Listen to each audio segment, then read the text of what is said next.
एगो बात कही, बुरा मत मानिया। आजकल के लड़की के, हम भी एक लड़की हैं तो कोई बुरा मत मानिए। आजकल जो ना लड़की के बियाह होता ना, जब पहला नाइट आप समझ सकती हो, तो कहती है ना उन लोग को ना घूंघट उठाने की जल्दी मतलब वो नहीं है, बोलती है आइए ना जल्दी से घूंघट उठाइए ना, अब बबूर के को पेड़ पर चढ़ाइए ना। आजकल के लड़की कहता पूजा इधर आइए, लेड़ के पेड़ पे ना चढ़ो। बड़ा सुंदर भाव है, कैसे कि एगो चुमावा ले जा गाल में, असंग दिलवा ले जा, आजा तारा राजवा चढ़ी के जहाजवा, आजा तारा राजवा चढ़ी के जहाजवा, आ घूमे हना समत के जाने। कैसे हो भैया, आया को चुमावा ले जा गाल में, संग दिलवा ले जा रुमाल में,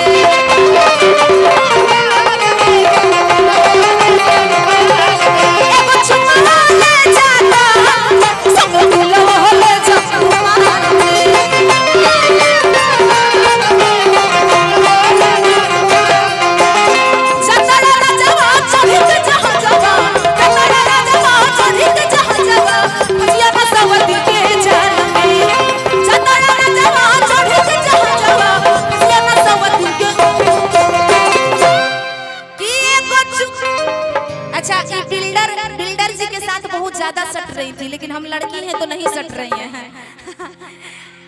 आजा तारा ना जावा चढ़ी के जहाजवा, अब फंसी हना सवतिन के जाल में। ये पलामू का जो प्यार होता है ना पूजा जी, जब भी हम आते हैं इधर, मृत्युंजय भैया का काम होता है, चाहे किसी का भी, इतना अच्छा लगता है कि जैसे लगता है झारखंडी यार लव यू, बहुत अच्छे हैं। और इधर वाले इतने दिलदार हैं ना कि सबको प्यार देते हैं, जितने कलाकार आते हैं ना सबको प्यार देते हैं। Thank you so much. लेकिन कहेंगे क्या कि ये कुछ चुमावा ले जा गाल में, संग दिलवा ले जा, ये कुछ चुमावा ले जा गाल में, संग दिलवा ले जा।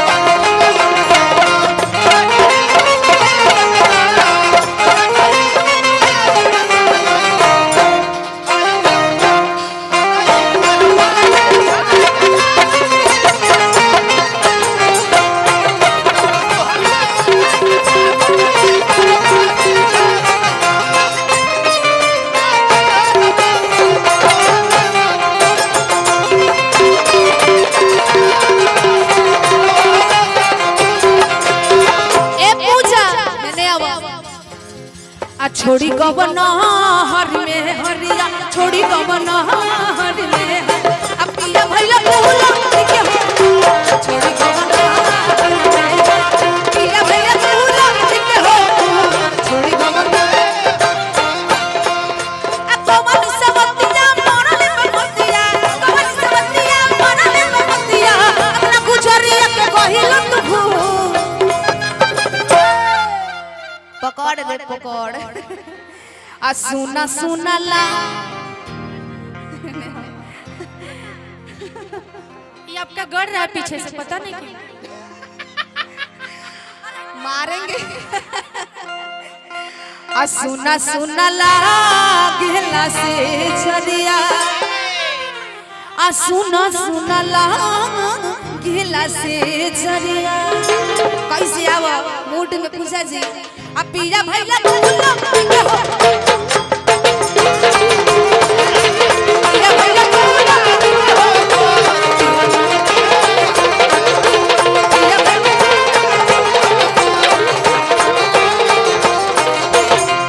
अरे आई हो दादा कैसन पियवा के चोरी तरबा, आई हो दादा कैसन पियवा के चोरी तरबा, दिन भर खाना मन रस वो तो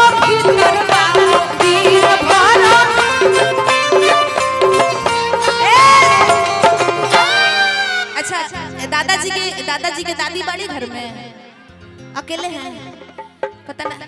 निशा दादा मत बोलो, ये मेरे पति देव हैं, ऐसे रिस्पेक्ट करके बोलो। इनकी एनर्जी देख के ऐसा लग रहा है कि अभी भी जवानी जिंदाबाद। इनका है ना जो बुढ़ापे में भी इतनी जवानी है। अरे आई हो दादा कैसन पिया वहाँ के चोरी करबा, आई हो दादा कैसन पिया वहाँ के चोरी, आई हो दादा कैसन पिया वहाँ के चोरी करबा।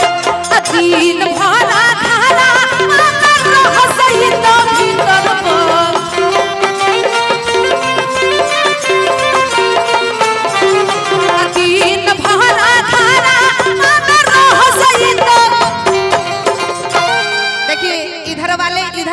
इधर वाले मूड में हो गए हैं, है ना, इसलिए आपके लिए कहेंगे।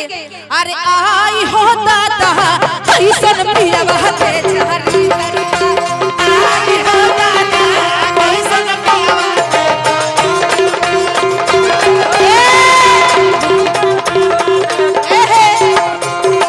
हाँ जी नाम बताइएगा। देसी यादव जी, उनकी तरफ से 201 रुपए का आशीर्वाद, बहुत बहुत दिल से धन्यवाद। क्या दिन भरा खाना रह सही तो भीतर बा,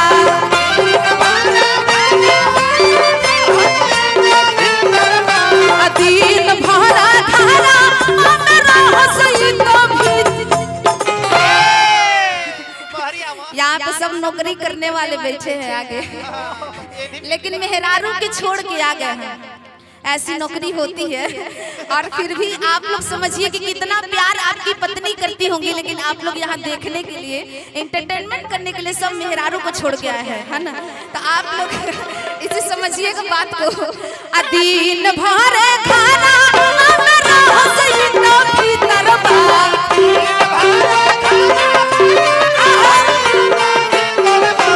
दिन भरा खाना रह सही। लेकिन बिल्डर जी के लिए एक लाइन कह दे, मर्द के जात बड़ा होला छुछुनर, अरे आपन में हर होके कितना भी सुनर। अभी कहेंगे ना तो खोद रही है उनको, है ना, मने मने। अब बाकी दूसरा के कोठी निहरबे करी।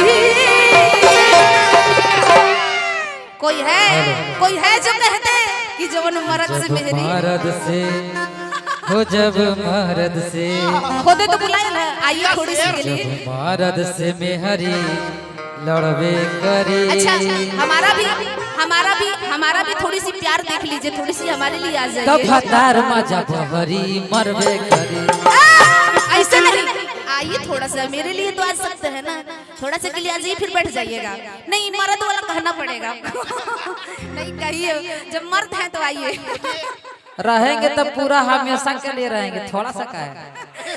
ये पटना में रहते हैं लेकिन मिलते नहीं है मेरे से। और हम जाएं, हम लड़की के पास जाएंगे, लड़की ने मेरे पास आएगी। लड़का इतना गिरा नहीं है, इनके पास जो है वो मेरे पास भी है। नहीं है पैसा यार मेरे पास उज्जर दांत है, काला मुंह है आपके पास। ए बिल्डर जी, आपके पास पैसा है, मेरे पास भी पैसा है यार। पैसा नहीं, पैसा के बातें नहीं हो रहा है, पैसा के बातें नहीं हो रहा है। मर्द के जात बड़ा होला छुछुनर, आपन में हर होके कितना भी सुनर, अब बाकी दूसरा के कोठी निहरबे करी। जब मर्द से मेहरी लड़बे करी, मरबे करी। जब मर्द से मेहरी लड़बे करी,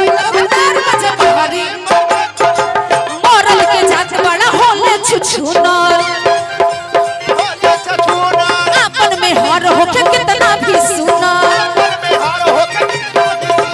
मर्द के जात बड़ा होले छुछुनर, आपन में हर होके बाकी दूसरा के कोठी निहरबे करी।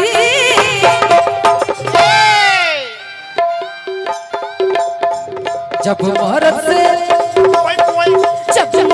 मेहरी लड़बे करी, तब भतार में जब हरी मर, जब मर्द से मेहरी लड़बे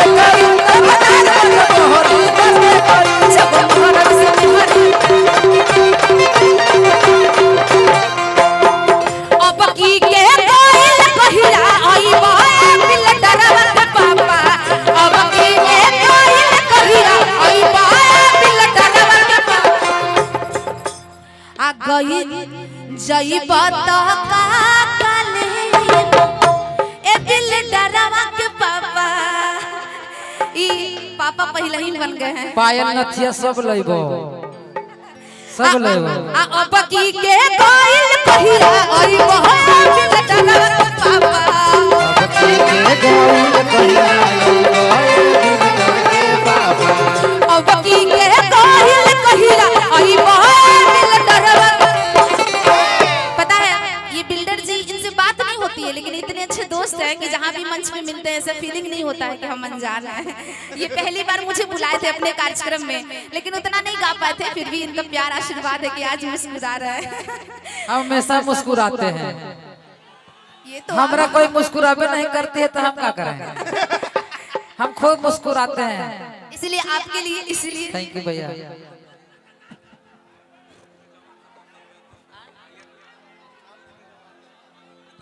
IRP हमारे पलामू पुलिस के जवान भैया की तरफ से बहुत बहुत पुरस्कार। स्केल बना दीजिए ना हमारे वाला।